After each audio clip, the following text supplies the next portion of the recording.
अॼु असां ॾिसंदासीं त शयुनि ऐं नंबर्स खे जोड़ यानी ऐड कीअं कबो आहे।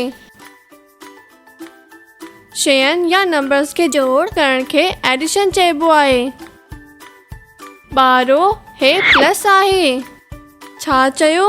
तव्हां हिन खे नथा सुञाणो? अचो मां ॿुधायां थी।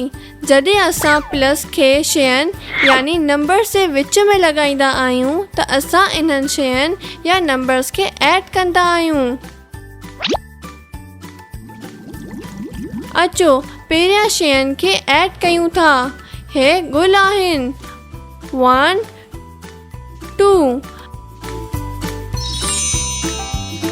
ॿ गुल 2 हे हिकु ॿियो गुलनि जो सेट आहे। जल्दी सां गिणियो ऐं ॿुधायो हिन सेट में केतिरा गुल आहिनि।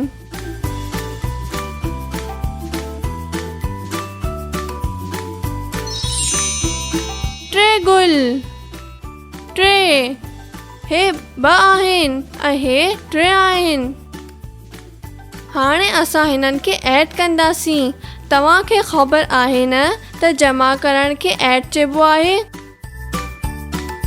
ऐं हे अची वई एडिशन जी निशानी यानी प्लस। हाणे तव्हां मूंसां गॾिजी हिननि ॿिन्हिनि नंबर्स खे हिननि गुलनि जी मदद सां ऐड करियो।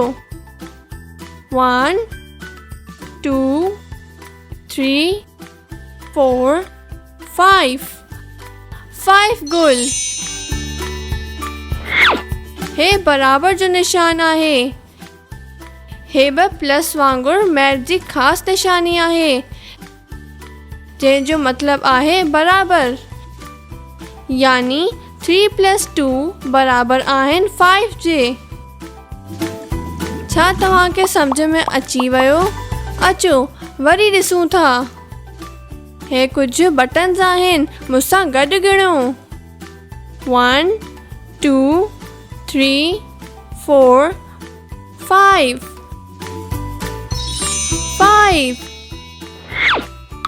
हे हिकु ॿियो सेट आहे। हिन में 1 2 3 4 बटन्स आहिनि। केतिरा बटन्स आहिनि? 4। हाणे तव्हां हिननि सभिनी खे ऐड करियो। तव्हांजो जवाबु कहिड़ो आयो? वाह सही। मुंहिंजो जवाबु 9 आयो आहे।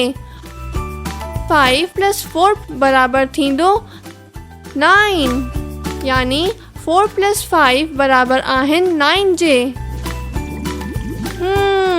हे तमामु मज़े जी टॉफ़ियूं लॻी रहियूं आहिनि। अचो हिननि खे ऐड करियूं था। 1 2 3 4 5 ऐं 0 त कुझु बि न आहे। इहा त तव्हांखे ख़बर आहे त 0 जो मतिलबु कुझु बि न आहे हूंदो।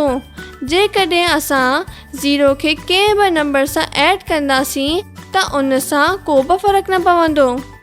जीअं हिते 0 + 5 जोड़ कंदासीं त जवाबु ईंदो 5। आहे न तमामु आसान। 5 + 0 बराबर थींदा 5 जे।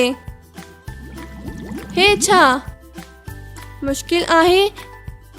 छा तव्हां शयूं गिणी रहिया आहियो? शयूं न आहिनि त छा थियो? तव्हां टुबका लॻाए बि ऐड करे सघो था। 1 2 3 4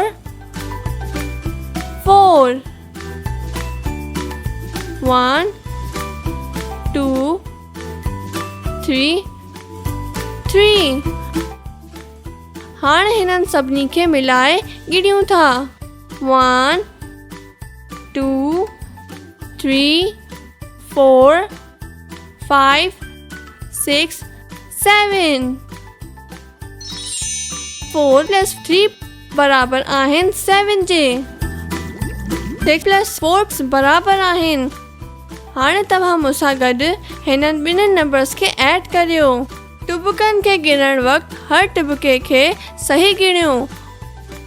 1 2 3 4 5 6 6 plus 1 2 3 4 बराबर आहिनि। छा तव्हांजो जवाबु 10 आहे? बिल्कुलु सही, मुंहिंजो बि जवाबु 10 आहे। 6 + 4 बराबर आहिनि 10 जे। हाणे तव्हां स्क्रीन ते नज़र ईंदड़ नंबर्स खे जोड़ करियो। जीअं असां हाणे टुबका लॻाए जोड़ कयो।